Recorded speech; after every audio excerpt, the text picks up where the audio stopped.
sa atin ang nagsemana Santa sa labas ng Metro Manila. At gaya ng inaasahan, matinding traffic para sa mga paalis at pabalik na bumungad sa marami.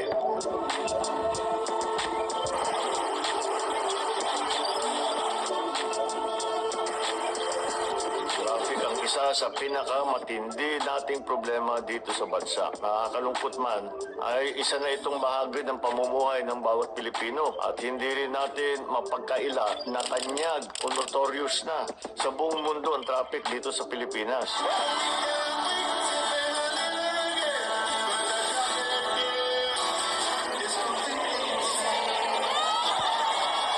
Ilang administrasyon na ang lumipas, sari-saring solusyon ang sinubukan, infrastruktura na ipatayo, mayroong matagumpay pero hindi naman masyado. Bagamat nakasanayan o nakakalakhan lang, hindi tayo dapat tumigil sa paghahanap ng mga solusyon. Commuter ka man o pribadong sasakyan, tiyak akong makakapag-relate kayo sa usapang ito. Habang patuloy ang paggawa ng ating mga tulay, flyover, skyway, subway, train system at iba pang mga infrastruktura para sa transportasyon. Patuloy naman ang pagdami ng populasyon natin at ang pagdami ng mga sasakyan. Congested ang Metro Manila, kung kaya bahagi talaga ng pagpaplano ay may develop ang mga kalapit probinsya at syudad. Yan ang mga nakikita natin ngayong mga development. Bulacan, Pampanga sa North at Cavite and Laguna sa South. Kaya pati ang mga kalye at tulay na papunta sa mga lugar na yon ay patuloy natin pinapaganda pa. Pati na rin ang airport. Ang pagkalat at pagparami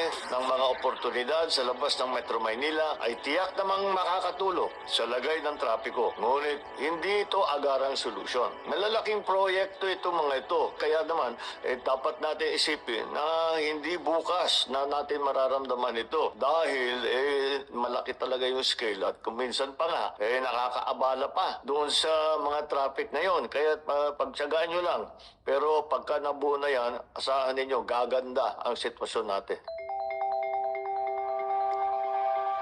Pero sasabihin naman ng iba, kahit naman lumabas ng Metro Manila, ay saklap pa rin ang traffic. Totoo naman yan. Ang mga lugar na hindi nakasabay ng infrastruktura sa pagdami ng populasyon sa kanilang lugar. Mga kaling kailangan pang palawakin, mga kaling butas-butas, mga lokal na batas trapikong hindi naman epektibo. Lahat yan ay posibleng maging sangkap sa traffic saan mang bahagi ng bansa. Pero ang higit na kakulangan nating mga Pilipino sa daan ay ang disiplina.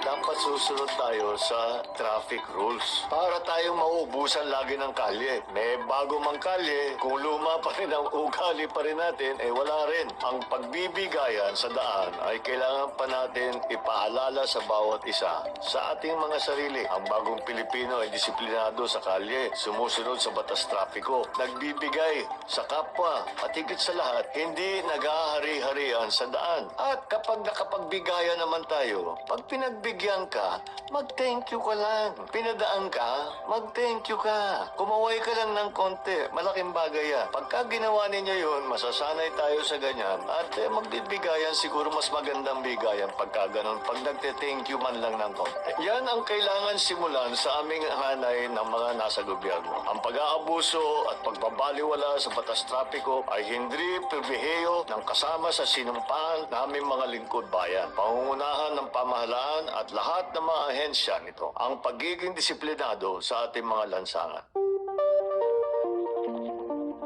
Maraming solusyon at inobasyon ang bunga ng pandemya. Isa na dyan ang work from home. May mga kumpanya na inadapt na talaga ang sistemang ito na naging epektibo para sa nature, yung ugali, yung style ng kanilang mga trabaho. Basta't may malakas na internet na nasa kanilang bahay, nagagawa na rin nila yung kanilang output. Meron ding iba, ang gawa naman ay 4-day work week. Yung panlima ay work from home. Para hindi rin nabubugbog sa traffic ang mga empleyado. Marami ng bansa, lalo na sa Europe, ang gumagawa nito. May iba naman na para makaiwas sa traffic ay ina-adjust nila ang oras ng pagpasok at pag-uwi.